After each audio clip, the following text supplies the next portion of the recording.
Assalamualaikum warahmatullahi wabarakatuh. Bagaimana kabar kalian? Semoga kita semua selalu sehat dan dalam lindungan Allah yang Maha Kuasa. Kali ini kita akan membahas muatan IPA tema 3, yaitu tentang hewan. Sebelum mulai, mari kita berdoa dulu.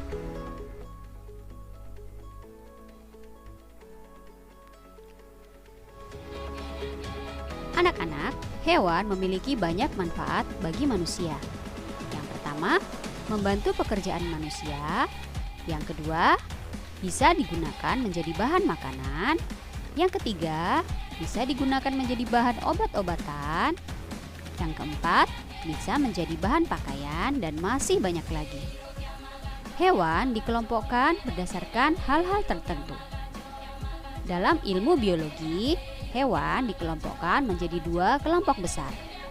Ada hewan bertulang belakang atau vertebrata dan ada hewan yang tidak bertulang belakang atau avertebrata. Hewan vertebrata yang pertama ada jenis ikan. Contohnya ikan bawis dan ikan mujair. Ada jenis hewan melata atau reptilia. Contohnya buaya, kadal, dan ular. Ada hewan yang hidup di dua dunia, contohnya katak dan salamander. Ada burung, contohnya burung elang dan burung merpati. Ada hewan mamalia atau hewan yang menyusui, contohnya kucing, kera, dan kelinci. Hewan avertebrata, ada hewan bersel satu, contohnya ameba. Ada hewan berpori, contohnya spons laut. Hewan berongga, contohnya ubur-ubur dan aneron laut. Ada juga hewan beruas, contohnya laba-laba, serangga, dan kepiting. Ada cacing, contohnya adalah cacing tanah.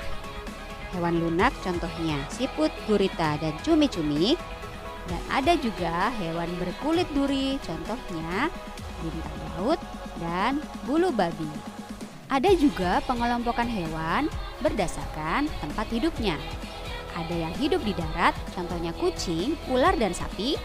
Ada yang hidup di air, contohnya ikan, ubur-ubur, dan bintang laut. Dan ada juga yang hidup di dua dunia, yaitu katak dan salamander. Penggolongan hewan berdasarkan jenis makanannya. Ada herbivora, yaitu hewan pemakan tumbuhan. Contohnya sapi, kelinci, penyu. Ada karnivora, hewan pemakan daging. Contohnya kucing, ular, dan hiu. Ada insektivora, hewan pemakan serangga. Contohnya katak, cicak, terenggiling, dan laba-laba. Dan ada omnivora, yaitu pemakan segala. Contohnya tikus, ayam, dan musang. Berdasarkan penutup tubuhnya, penggolongan hewan dibagi menjadi hewan berambut, yaitu biasanya pada mamalia. Contoh hewan mamalia adalah kucing, sapi, dan lumba-lumba. Ada hewan yang berbulu, biasanya pada bangsa burung, yaitu ayam dan penguin. Dan ada hewan yang bersisik, contohnya ada kadal dan ada ular. Oh iya, ada juga yang penutup tubuhnya berupa cangkang, seperti siput dan kerang. Berdasarkan alat geraknya, hewan dibagi menjadi hewan yang bergerak dengan kaki, contohnya kucing, sapi, dan anjing. Hewan yang bergerak dengan sayap, contohnya burung dan kupu-kupu. Hewan yang bergerak dengan perut, contohnya ular, kadal, dan komodo. Dan hewan yang bergerak dengan sirip, contohnya adalah ikan. Berdasarkan cara berkembang biak, hewan dibagi menjadi hewan ovipar, yaitu hewan yang bertelur. Contohnya burung, ikan, cicak, dan penyu. Hewan vivipar adalah hewan yang beranak, contohnya adalah kucing, sapi, dan lumba-lumba. Golongan ketiga, ada ovovivipar, yaitu hewan yang bertelur dan beranak. Contohnya ikan hiu, ular boa, dan kuda laut. Yang dimaksud bertelur dan beranak di sini, telur yang dihasilkan disimpan di dalam perut, kemudian keluar sudah dalam bentuk anak. Penggolongan hewan berdasarkan cara bernafasnya. Ada hewan yang bernafas dengan paru-paru, contohnya kucing, paus, dan orangutan. Ada yang bernapas dengan insang, contohnya adalah ikan. Ada yang bernapas dengan trakea, contohnya serangga dan laba-laba. Ada yang bernapas dengan kulit, contohnya cacing tanah. Dan ada yang bernapas dengan paru-paru dan kulit, contohnya adalah katak. Penggolongan hewan berdasarkan suhu tubuhnya. Ada homoiterm atau hewan berdarah panas, bukan suhunya panas loh ya, tetapi hewan ini suhunya stabil, tidak terpengaruh oleh sekitarnya. Contoh hewan homoiterm adalah burung dan mamalia. Yang kedua, ada poikilotherm atau hewan berdarah dingin, yaitu hewan yang bisa menyesuaikan suhu dengan sekitarnya. Contoh hewan berdarah dingin adalah ikan, reptil, amfibi, dan laba-laba. Berikutnya adalah bagian tubuh beberapa jenis hewan. Yang pertama, tubuh kucing. Kucing, bagian matanya jelas untuk melihat. Keistimewaannya, kucing bisa fokus pada mangsanya. Dan kucing bisa melihat pada kondisi cahaya yang sangat sedikit. Ekor kucing berfungsi sebagai alat keseimbangan. Rambut kucing berfungsi sebagai menjaga atau menghangatkan tubuh kucing. Misai atau kumis kucing berfungsi sebagai alat pendeteksi. Yang dideteksi adalah gerakan, arus udara, dan bisa memperkirakan lebar lubang yang ia lewati.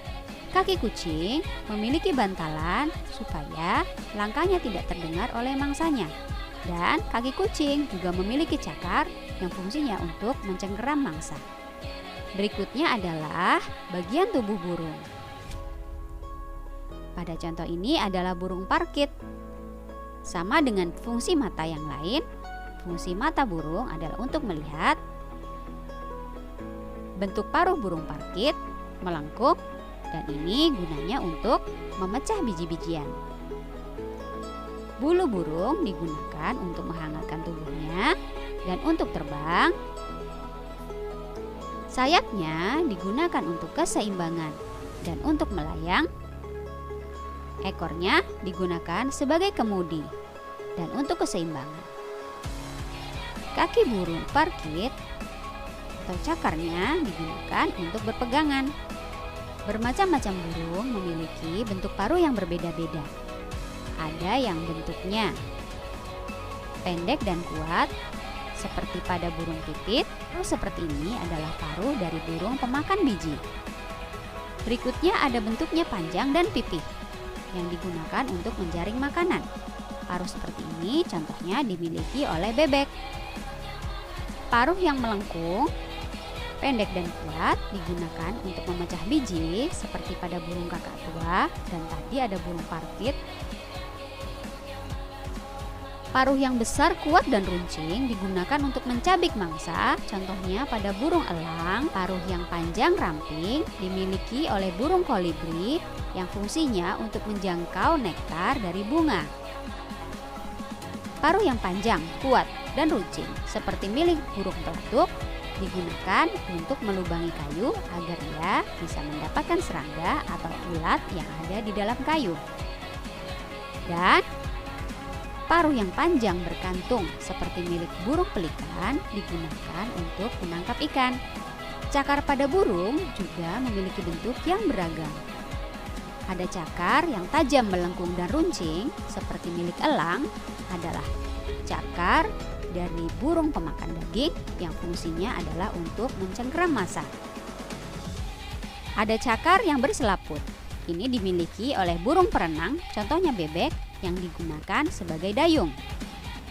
Ada cakar yang rata milik burung pejalan kaki seperti ayam yang digunakan untuk berjalan dan mengais makanan. Ada cakar yang dua jarinya di depan dan dua jarinya di belakang dimiliki oleh burung pemanjat seperti pelatuk. Ini fungsinya adalah untuk berpegangan pada pohon. Kemudian ada lagi jenis cakar yang panjang dan datar digunakan oleh burung pipit untuk bertengger. Berikutnya adalah bagian tubuh ikan. Sirip ikan digunakan sebagai alat gerak. Sirip ikan ada beberapa macam. Ada sirip punggung, ada sirip dada, ada sirip perut, ada sirip belakang, dan ada sirip ekor. Insang yang ditutupi oleh katup insang digunakan untuk bernapas. Mata ikan sama dengan mata yang lain digunakan untuk melihat. Sisik ikan digunakan sebagai pelindung dan untuk memudahkan gerak ikan. Dan sirip ekor digunakan oleh ikan sebagai kemudi. Bagian tubuh serangga. Gambar ini adalah belalang. Belalang termasuk dalam golongan serangga. Belalang memiliki antena yang digunakan untuk pendeteksi bau, getaran, rasa, dan suhu. Serangga memiliki 3 ruas tubuh, yaitu bagian kepala, bagian dada, dan bagian perut. Kaki serangga ada 6. Pada belalang, kaki belakangnya digunakan untuk melompat. Belalang merupakan salah satu serangga yang memiliki sayap. Seperti pada umumnya serangga, belalang memiliki mata majemuk. Seperti apa ya mata majemuk itu? Yuk kita lihat. Inilah mata majemuk dari serangga. Gambar ini merupakan contoh mata majemuk dari lalat. Fungsi dari mata majemuk serangga adalah agar serangga tersebut bisa melihat dengan sudut pandang yang lebar. Dan yang kedua, serangga matanya digunakan untuk mendeteksi gerakan yang cepat. Makanya kita sangat sulit untuk menangkap lalat. Betul kan? Selanjutnya adalah bermacam-macam bentuk dari mulut serangga. Mulut yang untuk menggigit dan mengunyah, contohnya pada belalang ada mulut pengisap, contohnya pada kupu-kupu. Ada mulut penjilat dan pengisap, contohnya pada lalat. Dan ada mulut penusuk pengisap, contohnya pada nyamuk.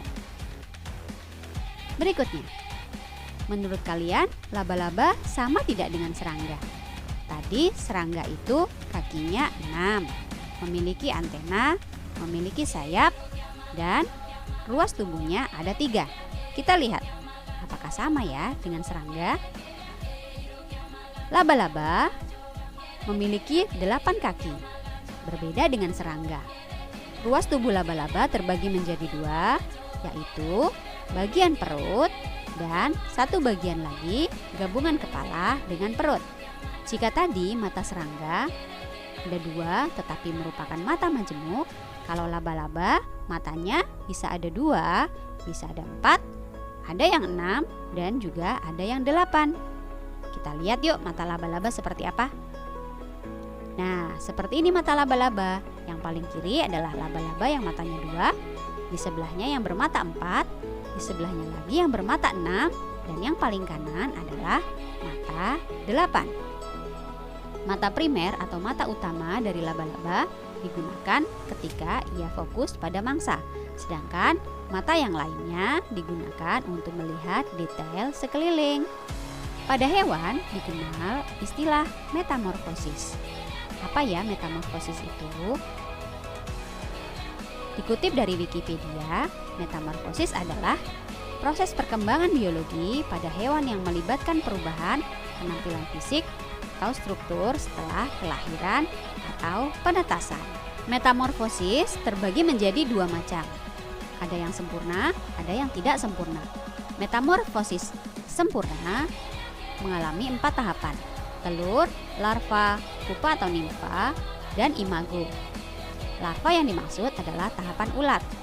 Kemudian pupa adalah kepompong, nimfa adalah hewan dalam bentuk kecil, dan imago adalah hewan dewasa.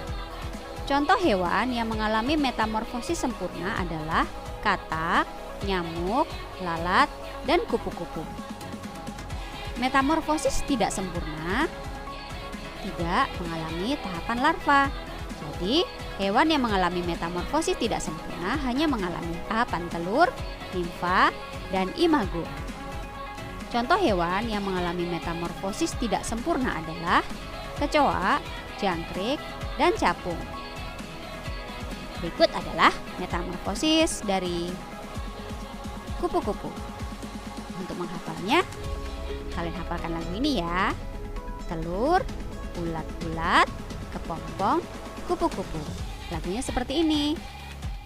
Telur-telur, ulat-ulat, kepompong, kupu-kupu, kasihan deh lu. Ya, untuk menghafalnya seperti itu ya. Telur, ulat, kepompong, kupu-kupu. Untuk metamorfosis katak, ada telur, ada kecebong atau berudu, ada katak muda, ada katak dewasa. Jangkrik yang mengalami metamorfosis tidak sempurna, urutannya adalah telur, nimfa, dan imago. Kalimantan Timur memiliki hewan khas. Yang pertama, ada orangutan yang mirip dengan simpanse tapi rambutnya lebih panjang. Ada enggang yang menjadi ciri khas suku Dayak. Ada bekantan yaitu kera berhidung mancung. Dan ada kuntul perak yang menjadi maskot Kota Bontang.